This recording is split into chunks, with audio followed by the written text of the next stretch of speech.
What's good, y'all? It's Burbo DP, man. Devontae Pearson. We back with another video. Check it out, bro. Today we're gonna be doing a little reaction, man. We're doing a little reaction to Odell Beckham's talk type video. You feel me? It's kind of like LeBron James and his barbershop talks, or Jada Pinkett Smith when she do the real little red table talks. You feel me? Let me know if I should react to that video. Let me a comment. Let me know if I should react to the Jada Pinkett Will Smith video. I know it's trending right now and everybody be talking about it. It's all over Twitter or whatever, bro. But basically, I was going through Instagram and I saw like a little thing going on, and Odell posted little snippets of him, Cam Newton, Todd Gurley, having a little conversation about the BLM movement and the coronavirus. Just basically everything that's going on in the world right now. And I thought it'd be cool to have my first reaction to this type of video. You feel me? Like kind of educational moment. You feel me? So let's go ahead. Let me get right into this real quick. Hold on. Let me make sure I'm recording. You feel me? And hit record. Feel me? Make sure it's recording. You feel me? There. Press play. What's going on, Had everybody? to start I'm like Victor 6 Cruz, seconds and of I got a time. call from my man Odell Beckham Jr. Said he wanted to sit down and have a conversation. We're gonna talk about everything. Cruz, bro. Look at that boy. Wave. That boy wavy with it. Got two of his counterparts. Oh wait, it's kind of loud. Todd Gurley. Let me turn it down. I'm excited to talk to these guys. So let's go inside and check it out. Let me turn that down. Hold on, bro. Off rip, bro. This nigga Cam Newton, bro. Come on, man. Stop playing with my mans, bro. Muggs was hating, bro. The media was hating on the way that Cam Newton dressed, bro. That boy is saucy, bro. At me about it. Cam Newton is the sauciest kid in the NFL, bro. At me.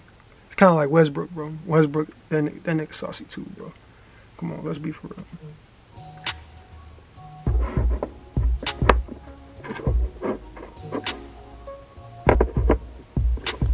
All right, guys. So we're here. I'm excited about having this conversation. When Odell called me, and I know when Odell wants to talk and get to a group of guys together, I know it's going to be real. It's going to be real talk. It's going to be real conversation. So obviously we got Odell Beckham Jr. here, Todd Gurley, and Cam Newton. So just to get right into it, I want to get you guys' thoughts on, obviously, the pandemic, COVID-19. Just your thoughts on, being on lockdown. What are your thoughts around that? Being home, having some time to self-reflect, and then furthermore, what does that mean in terms of how comfortable are you going back to playing the NFL, I'm not gonna watch the whole thing, given the certain circumstances of the way the world is in right now? For me, it was a time of really self-reflection, and I was, being isolated with your people, the ones you love, whoever you live with, and just training and really just trying to, dig down deep finances within myself. Playing football is taking a backseat as far as my safety and my health. See, let me pause it, bro. So like, this man Odell, bro, like I've been watching his some of his YouTube videos, and then I've been watching like his Instagram, and bro, like when it comes to Odell, he always putting up his highlights, bro. But like recently, he's just been putting up all his training videos and everything that he been like working on, his hands, you feel me, hand-eye coordination, like foot movements, like foot placements when he's stick and move in the routes and stuff like that. So kind of like super inspirational, bro. Like watching his videos be making me want to work out, you feel me? That's why I be making my workout videos. You feel me? I'm trying to get better at it, but I don't have my own like filmer, so I gotta like record everything myself. You feel me? But it's cool, bro. Like I fuck with it though, heavily. This is not something I'm not trying to catch COVID and spread to my family and my loved ones. So I've kind of just, relaxed with the idea that I might not be playing this year. There may not be a season. There are other issues at hand that we have to handle first. However that goes, we'll figure out soon. I feel like for us to come back and play, like it needs to be a plan. Like, you see the NBA, those guys has a plan. And then kind of just going back to what I was saying, the NBA, they like all seeing those other trapped in leagues like stop, hotels. the MLB, NHL. I was watching somebody NBA, video. You kind of already getting your mind prep. I was watching somebody video and like, bro, like he was just roasting like the food that they had and stuff, bro. Like, dude has some eggs. He's like, bro, what is this? He's like, these niggas don't even know how to make eggs, bro. That's crazy. For not to have a season. So start saving money, especially for the young guys. Just start doing the right thing and start dabbing into other Instantly things. said, You know, save start the trying money, to work boy. on your craft outside of Stop football. playing. 'Cause That was the thing for me, right? I was like, during this lockdown, like, if you don't come out of this with a new trade, Got to. or like something that you didn't know about yourself that you can work on That's and hone super in on important. right now during this time, then you have done yourself a disservice. You know what I'm saying? you have nothing but time. It's tough, man, because real people are being affected in a negative way. And I think the first time in our lifetime, Yeah, bro. Like, and I can relate to that too, bro. Cause like, I don't know, bro. Like, I don't know if y'all know this, bro, but like, I'm a senior in college. I was a senior in college. You feel me? At Warburg College. You feel me? And we just ended our indoor season, and we went on break, and then we was getting ready to like start training for the outdoor season, right? And this Corona stuff happened, and then Rudy Gobert got Corona, and then a couple hours after that, we all getting emails, and they posted it on Twitter. The NCAA posted on Twitter that all Division III sports, what was it, spring sports, I think it was. Yeah, all spring sports got canceled, bro. And I just remember like being in a daze, bro, and I was like shook. It's my senior year, and I'm not gonna be able to run no more, bro. Like that shit was, I don't know. It was something I never felt before. You feel me? Like that affected me some type of way. But like when I came home, because they basically kicked us off campus too, and when I came home, bro, like my first thought process was like, bro, I need to get me a job, bro. I need to get a job. But everything was closed down. And then right when things were starting to open up, you feel me, George Floyd getting killed by some police officer, you feel me? And then like now we having these protests, and now the places that I'm applying to, you feel me, getting burnt down. So like now what am I supposed to do? Like my community's all messed up, bro. Like I can't even go to a Walmart down the street, you feel me? I can't go to Walgreens, I can't go to certain stores because of these of what happened, bro. And it's just messed up though. You feel me? there's probably something where we don't know what the fix is. And I think that's the issue. It's an invisible monster. And, you know, my personal story, you know, I was affected professionally, personally, and, you know, in ways that obviously me being a free agent for as long as I was, it was because of Corona. I couldn't travel. I couldn't go to teams. It was a lot of uncertainty. You know, when you do go places, when you do go to the grocery store, the market, when you see your kids, you know, my sons and my daughters, like they looking at you. It's like, Daddy, when you going to Charlotte? You going to work? You going to play football in Charlotte? It's like, no. But you want to be able to tell them something, but you're not able to travel. You know what I'm saying? And I think for us, it puts our human hat back on. And because I have friends who have been, you know, has contracted, in essence, the virus or the sickness or, you know, have been involved. We all know somebody. And then when you hear the numbers, you know, spike in a way that you know, in the last couple of days or even weeks, we want to live this normal life again, but like it's invisible. You don't know if it's here. You don't know if I got it. You don't know if you got it. You know, you don't know if the cameraman got it.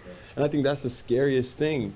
And, you know, for us, our sport, you pass DNA off. Yeah, you know what I'm saying? When I play football, bro, like summer camp, bro, like it's the sun beaming on you, bro. You got these pads on, bro. So I remember I was a wide receiver, bro. I played DB and I played wide receiver. And I remember when I catch the ball and then I get hit, bro. And I'm dripping sweat, so my sweat finna bow. You feel me? You could knock onto somebody else. So when he hit me, his sweat could get on me, bro. Like that happens, bro. And then when you in the NFL, bro, you playing all the minutes, bro, and it's hot outside, bro. Like, come on, man, let's be for real. And then like, I don't know, bro, it's crazy. Yeah, that's the one thing that kind of worries me about the NFL specifically, right? Because they're talking about, at least things that I've heard, at least early on, wiping the pads down after each, you know, drill, and having these tests, checking temperatures every day. But I'm just like, how does that prevent anything? What if you don't wipe that one pad down the right way and there's still some COVID? Like, how do you, and especially guys in the trenches, right? You're a running back, T. Like, you're in the trenches in between them tackles. Them D-line, O-line, they're banging heads, trading sweat every play. So, like, how do you prevent something like that? Or how do you, not even preventing it, it's more so how do you make the players feel good and safe, that's the word, safe about going back to play during this time? I think it's just tough because, you know, let's say somebody fumbled. There's 7, 8 people on the ground. We're all piled up. You know what I mean? Like, there's no way for us to not play the most physical sport on earth and be close and have contact. One thing that in my years of going into the league and college and just learning and growing, I feel like America fears the unknown, right? If we don't know who Cam is, like, we have to label him. Like, we have to say he is, oh, he's this guy, and he's shown it in this kind of way. There's a flying saucer in there, oh, it's a UFO. We don't really know what that is, but we have to make us feel comfortable, we have to label that. We have to label you. I'm the bad guy. We have to, you know what I mean? Like, that's what America does, you know. So with the COVID, whether it's realness or not, it's a fear of the unknown. They don't have the answers, and that's the problem with me is you don't have the answers. You're going off of you ain't got the answers, Sway. These guests you ain't got the answers, Sway. Come on. It's our lives at risk. You're not about to give us no extra money. You know, you're not. There's so many things that are going into it. So it's just tough, you know, like when you really don't know something and it's this invisible boogeyman, this coronavirus, you know, like I said, I felt like at first it was kind of like, you know, I don't even want to get into it, it's election year. There's so much other stuff that's going on, right? And coronavirus, cool, it could distract us from everything that's going on, right? But then it actually spread and it's big and it's major, and now we're in a place where people are really being affected. The economy is being affected. People are dying. Numbers are spiking, and the shit's real. You know, and there's no way around it now. The shit is real. It's in our face. Yet they're trying to make football happen. And to me, it's kind of with everything that's going on. What does that say about our country? That this is that important. That this needs to start up when there's no plan for us. There's no nothing. I think it's two things because you said a lot and a lot of factual statements. But number one, does two things. It could either blind people from the truth, or it could be a Band-Aid for something. Because one thing about, rather than any other, I think the Super Bowl should be a holiday.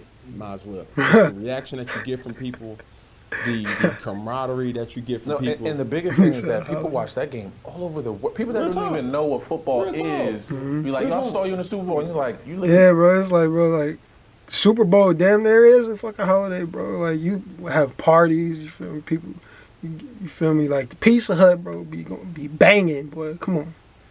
Might as well be all India. Like, how do you know what I'm saying? Like, everybody Correct. know but about at the same time, you also have to know our sport dabbles in more DNA spread. Probably, I think another sport probably would be wrestling. Boxing, UFC. Boxing, yes. Rugby, maybe? Probably. Rugby. You know what I'm saying? But, you know, with basketball, you know, the uniforms make sure that you can have a constant, you know, when you come off, you can go as extreme to say, well, we got to change your whole uniform.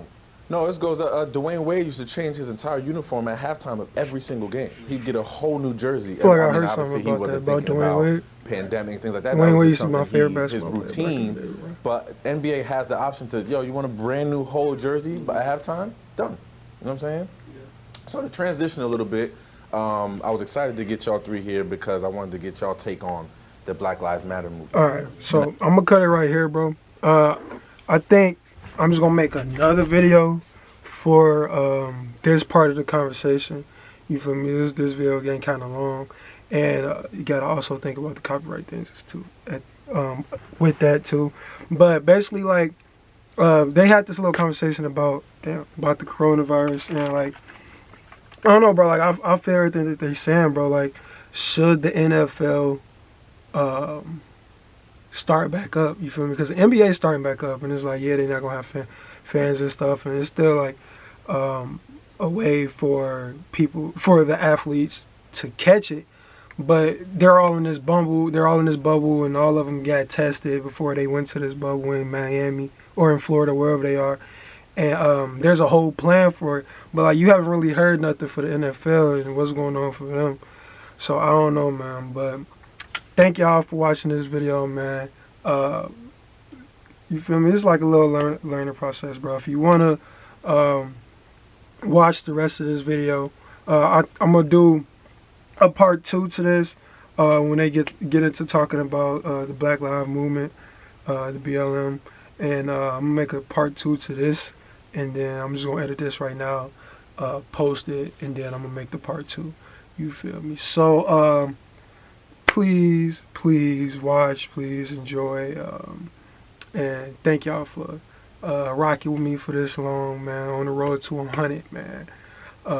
Always remember to stay blessed and be humble, man. Salute.